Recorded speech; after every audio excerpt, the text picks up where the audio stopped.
তখন যারা তাড়াহুড়ো করে বের হয়ে যাবে দাজ্জালকে খুঁজতে, আর এক বর্ণনায় রাসূল সাল্লাল্লাহু আলাইহি ওয়াসাল্লাম বলছেন যে মুজাহিদদের মধ্যে 10 জনকে পাঠানো হবে, যে তোমরা যাও, অশ্বারোহী 10 জন অশ্বারোহীকে পাঠানো হবে, দেখো তো দাজ্জাল সত্যি সত্যি আমাদের বাড়িতে ঘরে ঢুকে গেছে কিনা।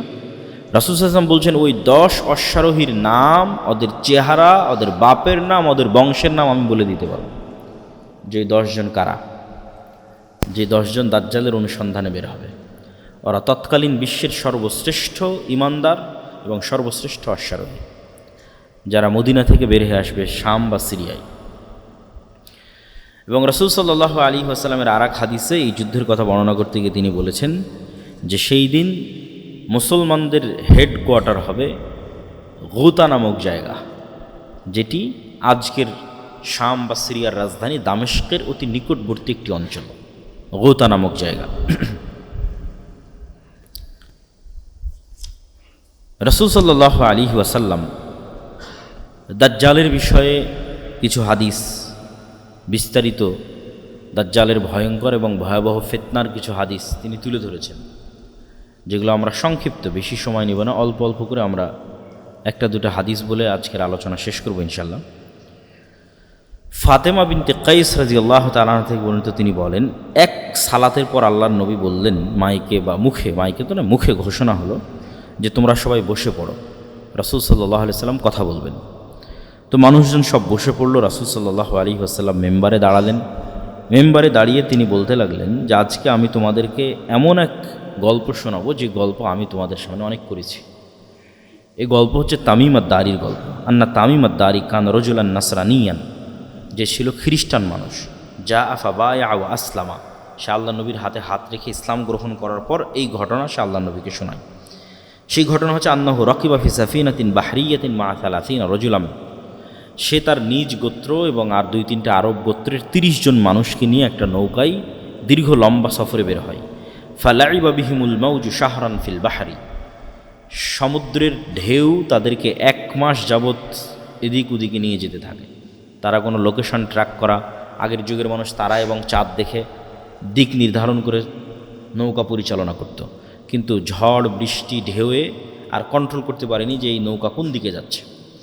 তো অনেক পরে গিয়ে, দীর্ঘ 1 মাস পরে গিয়ে এই নৌকা একটা দ্বীপে গিয়ে ভিড়ল। সংক্ষেপে আমি শেষ করে দিচ্ছি। একটা দ্বীপে ভিড়ার পর, লাগার পর তারা সেখানে নামলো। নামার পর দেখতেছে একটা প্রাণী, ফালাকিয়াতুম দাব্বাতুন, একটা ভয়ঙ্কর প্রাণী যার অত্যধিক চুলের কারণে লা ইয়াদরুনা মা কুবুলুহু মিন দুবুরিহি, সামনে কোনটা পিছন কোনটা, মুখ কোন দিকে পিছন কোন দিকে এটা বোঝা যাচ্ছে না অত্যধিক চুলের কারণে। তখন এরা তাকে বলছে ওয়াই হাক, তোমার ধ্বংস হোক। তখন ওই প্রাণী উত্তরে বলছে আনাল জাসসাসা, আমি হচ্ছে গোয়েন্দা। ক্বালু আমাল জাসসাসা ক্বালাত আইয়ুহাল কওম ইনতালিকু ইলা হাযা রাজুল ফিদ দাইর। তখন ওই গোয়েন্দা বলতেছে তোমরা এইদিকে যাও, এখানে ভিতরে একটা লোক, প্রাসাদে একটা লোক তোমাদের অপেক্ষা করতেছে। তখন আমরা যখনই একটা মানুষের কথা শুনলাম যে একটা মানুষ অপেক্ষা করছে, তখন আমরা এর থেকে বেঁচে ফেরার জন্য, এই তো একটা প্রাণী যে নিজেকে গোয়েন্দা বলতেছে, তার থেকে বেঁচে ফেরার জন্য আমরা দৌড়ে চলে গেলাম ওই মানুষের দিকে। তো মানুষের দিকে গিয়ে দেখি ফাইদা ফিহি আ'যামু ইনসানিন রাআইনাহু কাত্তু, এত বিশাল দেহের মানুষ আমরা জীবনে কখনো দেখিনি, যাকে বাধা আছে তার হাত এবং তার কাঁধের সাথে বাধা আছে। মা বাইনা রুকবাতাইহি ইলা কা'বাইহি বিল হাদিদ, তার হাঁটু, তার হাত, কোনোই, কাঁধ, এগুলো লোহার জিঞ্জির দিয়ে বাধা আছে। কুলনা ওয়াইলাক মা আনতা ক্বালা ক্বাদ কদারতুম আলা খাবরি ফাআখবিরুনি মা আনতুম। আমরা ওকে জিজ্ঞেস করলাম এই তুমি কে? তো সে বলল তোমরা তো জানবেই আমি কে, আগে বলো তোমরা যে তোমরা কারা, আমি কে এটা তো তোমরা জানবেই। তখন আমরা বললাম নাহনু উনাসুম মিনাল আরব রাকিবনা ফি সাফিনাতিন বাহরিয়াতিন, আমরা আসলে আরবের কিছু মানুষ ব্যবসায়িক কাজে বের হয়েছিলাম, এইভাবে আমরা এখানে আসলাম, এইভাবে তোমার কাছে পৌঁছলাম। তখন এই ব্যক্তি এই সমস্ত মানুষদেরকে জিজ্ঞেস করছে আখবিরুনি আন নাখলি বাইসান, 3টা প্রশ্ন করেছে। বাইসান খেজুর বাগানের কথা বলো, তাবারিয়া নামক সমুদ্রের কথা বলো, আর আইনে জোগার নামক ঝর্ণার কথা বলো। 3টা প্রশ্ন। তখন এই মানুষজন তাদেরকে বলছে তুমি এই 3টার কি জানতে চাও? তুমি যে বাইসান খেজুর বাগানের কথা জানতে চাও, এটার কি জানতে চাও? বলে আসআলুকুম আন নাখলিহা হাল ইউসমির আমলা, আমি জানতে চাই বাইসান খেজুর বাগানে এখনও খেজুর হয় না বলে এখনও হয়। তো অচিরেই একদিন এই বাগানে খেজুর হবে না। আমি জানতে চাই তাবারিয়া নামক এই সমুদ্রে, এই সাগরে, এই দ্বীপে, এই খালে পানি আছে না নাই? তো বলে আছে। তো বলে অচিরে এখানে একদিন পানি থাকবে না। আইনে জোগার নামক ঝর্ণায় পানি আছে না নাই? তো বলে আছে। তো বলে অচিরে এখানে একদিন পানি থাকবে না। আধুনিক যারা গবেষক তারা গবেষণা করে দেখেছেন এই 3টে জায়গায় এখন ইসরায়েলের সীমানার অন্তর্ভুক্ত। এবং তাবারিয়া নামক যে সুন্দর সমুদ্র, এটা খ্রিস্টানদের একটা অত্যন্ত ভ্রমণের জায়গা, পবিত্র ভ্রমণের জায়গা। তারা মনে করে যে ঈসা আলাইহিস সালাতু ওয়াস সালাম যত মোজেজা দেখিয়েছেন, সকল মোজেজা তিনি তাবারিয়া নামক সমুদ্রের পাশে দেখিয়েছেন। জীবিতকে মৃত করা, কুষ্ঠ রোগীকে ভালো করা, এই জন্য তারা এই তাবারিয়া সাগরকে তারা অনেক পবিত্র মনে করে এবং লক্ষ লক্ষ খ্রিস্টান ইসরায়েলে ঘুরতে যায় এই তাবারিয়া নামক সাগর দেখতে। তো দাজ্জাল এই 3টে জায়গার কথা জিজ্ঞেস করল। তারপরে 4 নম্বরে জিজ্ঞেস করলো আখবিরুনি আন নাবিয়্যিল উম্মিয়িন, অশিক্ষিত মূর্খ নবীর কথা বলো। আনপড়, যিনি লেখা জানেন না, পড়া জানেন না, এরকম কোনো নবী এসেছে কিনা আরবে? আমাদের নবী মুহাম্মদ সাল্লাল্লাহু আলাইহি ওয়াসাল্লাম লিখতেও জানতেন না, পড়তেও জানতেন না। ক্বালু ক্বাদ খারাজা মিন মক্কা ওয়া নাযালা ইয়াসরিব, হ্যাঁ তিনি এসেছে, মক্কা থেকে বের হয়ে মদিনায় হিজরত করেছেন। কী অবস্থা? বলে তার সাথে আরবদের যুদ্ধ চলতেছে ইত্যাদি। তখন সে নিজে বলতেছে ইন্না যাকা খায়রুন লাহুম ইউতিউহু, মানুষের কল্যাণ হবে এই নিরক্ষর আনপড়, যিনি লেখা এবং স্বাক্ষর এবং পড়া জানেন না, এই নবীকে মেনে নেওয়া এটা মানুষের উচিত হবে। আর আমি তোমাদেরকে সংবাদ দিচ্ছি যে আমি হচ্ছে মাসিহ দাজ্জাল। আমাকে আল্লাহ সুবহানাহু ওয়া তাআলা একদিন বের হওয়ার অনুমতি দিবেন, সেই দিন আমি বের হব এবং 40 দিনে সমগ্র পৃথিবী সফর করব, গায়রা মক্কা ওয়া তাইবাহ, মক্কা এবং মদিনা ছাড়া। ফাহুমা মুহাররামাতানি আলাইয়া কিলতাহুমা, কেন মক্কা এবং মদিনা আমার উপর হারাম থাকবে। আমি যতবার মক্কা এবং মদিনায় প্রবেশ করার চেষ্টা করব ততবারই ফেরেশতা তাদের উন্মুক্ত তরবারি দিয়ে আমাকে বাধা দিবে। তখন রাসূল সাল্লাল্লাহু আলাইহি ওয়াসাল্লাম তার যে খুতবার লাঠি ছিল, এই লাঠি দিয়ে এইভাবে বাড়ি দিয়ে বললেন হাযিহি তাইবা, হাযিহি তাইবা, হাযিহি তাইবা, এটাই হচ্ছে সেই তাইবা, এটাই হচ্ছে সেই তাইবা, সেই মদিনা যেখানে দাজ্জাল প্রবেশ করতে পারবে না। এবং আমি এই দাজ্জালের ঘটনা তোমাদেরকে এর আগেও বলেছি। এবং রাসূল সাল্লাল্লাহু আলাইহি সাল্লাম হাত দিয়ে ইশারা করলেন পূর্ব দিকে, যে দাজ্জাল পূর্ব দিক থেকে বের হবে। মদিনা থেকে সরাসরি পূর্ব দিকে যদি রেখা টানা হয়, তাহলে যেই উপসাগরকে কেন্দ্র করে এখন যুদ্ধ চলতেছে সেই উপসাগর পড়ে আর কি, মানে সৌদি আরবের সীমানা যদি আমরা বাদ দিয়ে দিই, যে সৌদি আরবের সীমানার পরে আমরা পূর্ব দিকে মদিনা থেকে একটা রেখা টানতেছি, কোথায় গিয়ে থাকে? তাহলে সৌদি সীমানা শেষ হলে প্রথমে সাগর পড়বে, পারস্য উপসাগর, তারপরে ইরান পড়বে, তারপরে এইভাবে সামনের দিকে যেতে থাকবে পূর্ব দিক। তো রাসূল সাল্লাল্লাহু আলাইহি ওয়াসাল্লাম বললেন পূর্ব দিক থেকে দাজ্জাল বের হবে। দাজ্জাল সম্পর্কে রাসূল সাল্লাল্লাহু আলাইহি ওয়াসাল্লামের আরও 2-1টি সংক্ষিপ্ত বর্ণনা এই তথ্যের সাথে সম্পৃক্ত, কানেক্টেড। দাজ্জাল যে 40 দিন পৃথিবীতে ঘুরবে, এই 40 দিনের প্রথম দিন হবে 1 বছরের সমান, এই 40 দিনের দ্বিতীয় দিন হবে 1 মাসের সমান, এই 40 দিনের তৃতীয় দিন হবে 1 সপ্তাহের সমান, এবং এই 40 দিনের বাকি 37 দিন হবে স্বাভাবিক দিনের সমান। রাসূল সাল্লাল্লাহু জিজ্ঞেস করে আল্লাহ নবী, সে এত দ্রুত কীভাবে 40 দিনে সমগ্র পৃথিবী সফর করবে, তার গতি কেমন হবে? তো আল্লাহ নবী বললেন কাল গাইসি ইস্তাদবারাতহুর রিহ, আকাশে যে তোমরা মেঘ দেখো, এই মেঘ যখন চলে, এই মেঘ চলার যে গতি, সেই গতি হবে। তা আল্লাহ নবী মেঘের সাথেই কেন সাদৃশ্য দিলেন, আর মেঘের চলার গতির সাথেই কেন সাদৃশ্য দিলেন, এটা স্পষ্ট বোধগম্য নয়। সরাসরি দাজ্জালের নিজের গতি এরকম হবে আকাশে ওড়ার মতো, না দাজ্জাল আকাশে ওড়ার কোনো যন্ত্র ব্যবহার করবে, আল্লাহু আলাম, আল্লাহ সুবহানাহু ওয়া তাআলা ভালো জানেন। রাসূল সাল্লাল্লাহু আলাইহি ওয়াসাল্লাম বললেন দাজ্জাল যখন কোনো এলাকায় যাবে তখন তাদেরকে ডাক দিবে তার উপর ঈমান আনার জন্য, এই নরসিংদীর মানুষ, এই বাংলাদেশের মানুষ, ওই যে এরিয়াতে যাবে তোমরা আমার প্রতি ঈমান আনয়ন করো। তো যেই এলাকার মানুষ ঈমান আনয়ন করবে, ওই এলাকার আকাশকে দাজ্জাল আদেশ দিবে ফাতুমতিরুস সামা, আকাশকে আদেশ দেবে আকাশ বৃষ্টি বর্ষণ করে এলাকায়, তখন আকাশ সেই এলাকায় বৃষ্টি বর্ষণ করবে। জমিনকে আদেশ দিবে দাজ্জাল যে ফসল উৎপাদন করো, ফাতুমবিত, তখন সেখানে ফসল উৎপাদন হবে, আর ওই অঞ্চলের মানুষ টাকা পয়সা ধন দৌলত খাবার দাবারে পরিপূর্ণ হয়ে যাবে তাদের। এবার দাজ্জাল কোনো এক এলাকায় গিয়ে যখন বলবে যে এই ঈমান আনয়ন করো, আর ওই এলাকার মানুষ যখন বলবে যে না আমরা ঈমান আনয়ন করবো না, তখন দাজ্জাল ওই আকাশকে বলবে বৃষ্টি বন্ধ করে দাও, জমিনকে বলবে উৎপাদন বন্ধ করে দাও। ওই এলাকা থেকে দাজ্জাল যখন চলে যাবে তখন সেটা দুর্ভিক্ষে পরিণত হয়ে যাবে। আর এক হাদিসে রাসূল সাল্লাল্লাহু আলাইহি ওয়াসাল্লাম আমরা যে শাম সিরিয়ার যে মুজাহিদদের কথা বলতে যখন ঈসা আলাইহিস সালাম আসবে, ওখানেও বলা আছে যে শাম বা সিরিয়ার মানুষ দাজ্জালের আনুগত্য না করার কারণে সেখানে দুর্ভিক্ষ দেখা দিবে এবং মানুষ তার ধনুককে আগুনে পুড়িয়ে সেটার রশি খাওয়া শুরু করবে, এই পরিমাণ দুর্ভিক্ষ দেখা দিবে। তখন তারা ঈসা আলাইহিস সালামের অপেক্ষা করবে এবং ঈসা আলাইহিস সালাম আসার পর দাজ্জালের এই ভয়ঙ্কর ফিতনা থেকে তারা মুক্তি পাবে। নাহলে দাজ্জালের এই ভয়ঙ্কর ফিতনা এমনভাবে মানুষকে গ্রাস করবে, প্রত্যেক যে মানুষের ন্যূনতম দুনিয়াবি লোভ আছে, ন্যূনতম, সেই ফিতনায় পা দিয়ে দেবে। আর যে মানুষের চুল পরিমাণ দুনিয়ার লোভ নাই, যে মৃত্যুর জন্য প্রস্তুত, যে আমার জন্ম হয়েছে বাস মরার জন্য, ঈমান অবস্থায় মৃত্যুকে সকল কিছুর উপর প্রাধান্য দিবে, এই ধরনের মানুষেরা দাজ্জালের ফিতনা থেকে বেঁচে যেতে পারে। এটা পৃথিবীর সবচেয়ে ভয়ঙ্কর ফিতনা, যে ফিতনা সম্পর্কে অতীতের সকল নবী রাসূল সতর্ক করেছেন। রাসূলুল্লাহ সাল্লাল্লাহু আলাইহি ওয়াসাল্লাম দাজ্জালের কথা বলতে গিয়ে আরও বলেছেন যে দাজ্জাল মদিনার একজন মানুষকে হত্যা করে জীবিত করবে। দাজ্জাল যখন মদিনায় যাবে, মদিনার মধ্যে তো প্রবেশ করতে পারবে না, মদিনার পাশে যখন যাবে তখন মদিনা বিশাল ঝাঁকুনি হবে, ভূমিকম্প হবে, এবং এই ভূমিকম্পে মদিনার যারা ফাসেক ফাজের মোনাফিক আছে তারা মদিনা থেকে বের হয়ে এসে দাজ্জালের পূজা করবে, আর একমাত্র পাক্কা মুমিনেরা মদিনায় থেকে যাবে, যাদের ঈমান খুব মজবুত, টপ লেভেলের। তো ওই রকম একজন ঈমানদার ব্যক্তি বের হয়ে আসবে যাকে দাজ্জাল হত্যা করবে, যে দাজ্জালকে অস্বীকার করবে। জীবিত করার পর ওকে বলবে যে এই তোমাকে হত্যা করেছিলাম, তোকে জীবিত করলাম, এখনও তুমি আমার প্রতি ঈমান আনতেছো না, আমাকে রব্বুল আলামিন হিসেবে বিশ্বাস করতেছো না। তখন এই মুজাহিদ বলবে যে আমার আগের চেয়ে ইয়াকিন বেশি হয়ে গেছে যে তুমি সেই দাজ্জাল, আগের চেয়ে আমার ঈমান আরও মজবুত হয়ে গেছে। তখন দাজ্জাল আরও ক্ষিপ্ত হবে এবং তাকে আবারও হত্যা করতে চাইবে, কিন্তু তাকে হত্যা করতে পারবে না। যাই হোক, এইভাবে দাজ্জালের যে সংক্ষিপ্ত ঘটনা, এই ঘটনা শেষ হওয়ার পর কী হবে? দাজ্জালকে ঈসা আলাইহিস সালাতু ওয়াস সালাম হত্যা করবেন। ঈসা আলাইহিস সালাম যখন দামেস্কের মসজিদে নামবেন, নামার পরে তিনি দাজ্জালকে খুঁজতে থাকবেন। ইমাম মাহদী এবং তার সৈন্যবাহিনী এবং মুজাহিদদেরকে নিয়ে খুঁজতে খুঁজতে তিনি জেরুজালেমের লুদ নামক দরজায় দাজ্জালকে পাবেন এবং দাজ্জাল তাকে দেখে গলতে থাকবে, কিন্তু গলা শেষ হওয়ার পূর্বেই ঈসা আলাইহিস সালাতু ওয়াস সালাম দাজ্জালকে হত্যা করবেন এবং সেই রক্ত মানুষকে দেখাবে।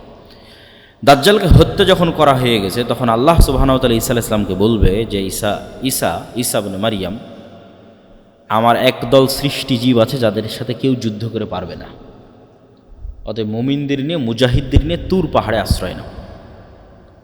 তো মুমিন মুজাহিদদের নিয়ে ঈসা আলাইহিস সালাতু ওয়াস সালাম তুর পাহাড়ে আশ্রয় নেবে।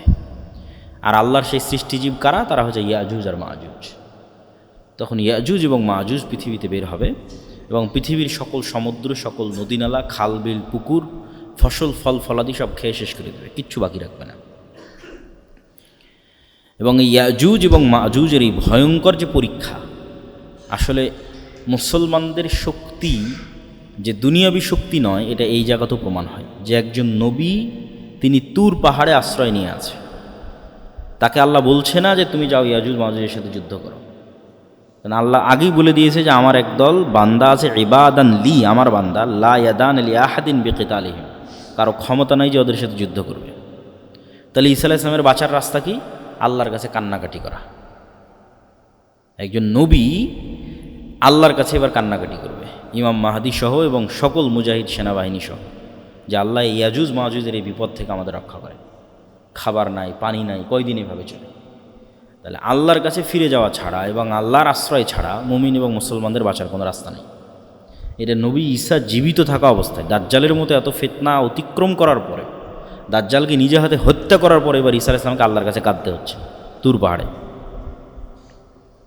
তো যখন ঈসা আলাইহিস সালাম এবং ইমাম মাহদী এবং মুজাহিদরা আল্লাহর কাছে তুর পাহাড়ে কাঁদবে, তখন আল্লাহ সুবহানাহু ওয়া তাআলা তাদের দোয়া কবুল করে এক প্রকার বিষাক্ত পোকা, অসুস্থতা এই সমস্ত ইয়াজুজ এবং মাজুজের ঘাড়ে দিয়ে দিবেন, যেটার কারণে তারা সব মারা যাবে এবং সেটার দুর্গন্ধে টেকা যাবে না। তখন আবার ঈসা আলাইহিস সালাম এবং মুজাহিদরা আল্লাহর কাছে আবার কান্নাকাটি করে দোয়া করবে। তখন আল্লাহ সুবহানাহু ওয়া তাআলা একদল উট পাখির মতো একদল পাখিকে আল্লাহ সুবহানাহু ওয়া তাআলা পাঠাবেন, যারা উটের কুজের মতো একদল পাখিকে, যারা এই সমস্ত লাশকে উঠিয়ে নিয়ে গিয়ে, হাজার হাজার লক্ষ লক্ষ কোটি কোটি লাশকে উঠিয়ে নিয়ে গিয়ে কোথাও ফেলে দিবে। এবং আল্লাহ সুবহানাহু ওয়া তাআলা আসমানকে বলবেন বৃষ্টি বর্ষণ করো, এবং আসমান বৃষ্টি বর্ষণ করে পুরো পৃথিবীকে পবিত্র করে দেবে, সাফ করে দেবে। তারপরে আল্লাহ সুবহানাহু ওয়া তাআলা আসমান এবং জমিনকে আদেশ দিবেন যে তোমাদের মধ্যে যা রিজিক আছে, যা রহমত আছে, যা বরকত আছে, সব উন্মুক্ত করে দাও।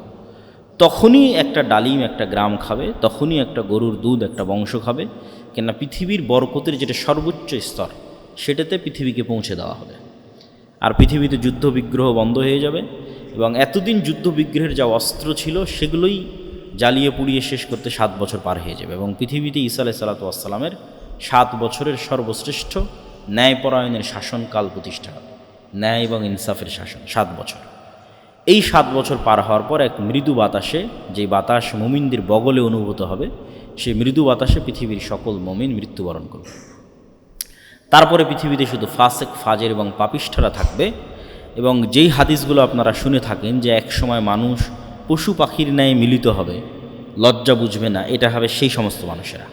হজ এবং ওমরা বন্ধ হয়ে যাবে, এটা হচ্ছে সেই সমস্ত মানুষেরা। কাবা ঘর ধ্বংস করা হবে, এটা হচ্ছে সেই সমস্ত মানুষেরা। এগুলো ঈসা আলাইহিস সালাম এবং ইমাম মাহদী, দাজ্জাল এগুলোর পরের কথা এবার আসতেছে।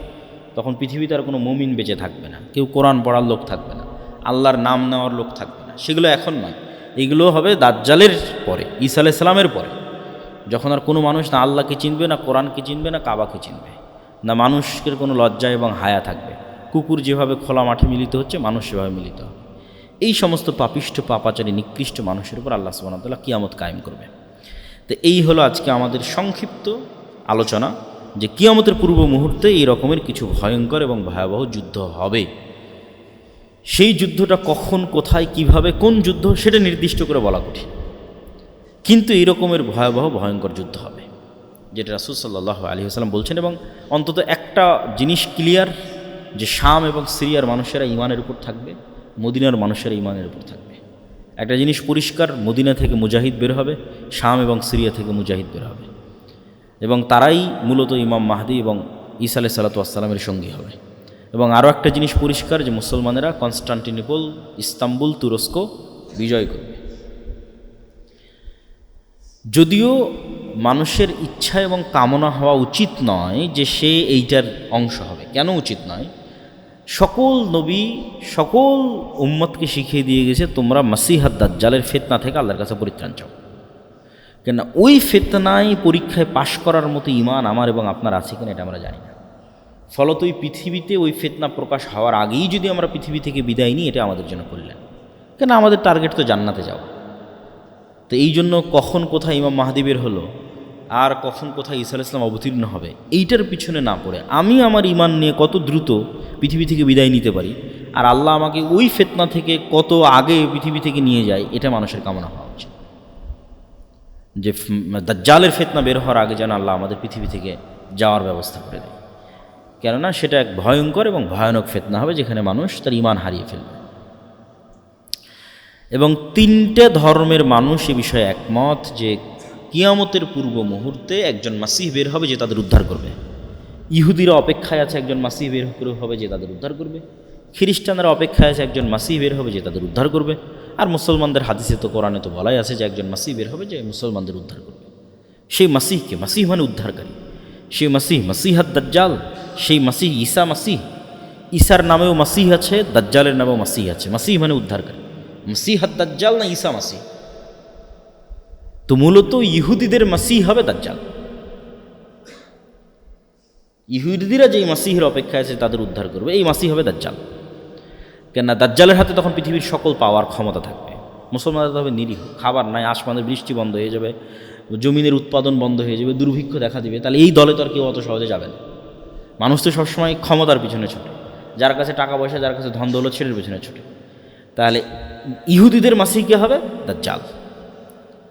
আর খ্রিস্টান এবং মুসলমানদের মাসিহ ঈসা আলাইহিস সালাম হবে, কেন অধিকাংশ খ্রিস্টান মুসলমান হবে ঈসা আলাইহিস সালাম আসার পরে। এবং ঈসা আলাইহিস সালাম স্পষ্ট করে দিবেন, তিনি নিজে হাতে ক্রুশ ভেঙে দিবেন, তিনি নিজে হাতে খিনজির, শুকুরের গোস্তকে হারাম করবেন। তথা খ্রিস্টানরা আজ পর্যন্ত যে ভ্রান্তির উপর আছে, এই ভ্রান্তি ঈসা আলাইহিস সালাম নিজে খণ্ডন করবেন, যে তোমাদের ভ্রান্তিগুলো ভ্রান্তি।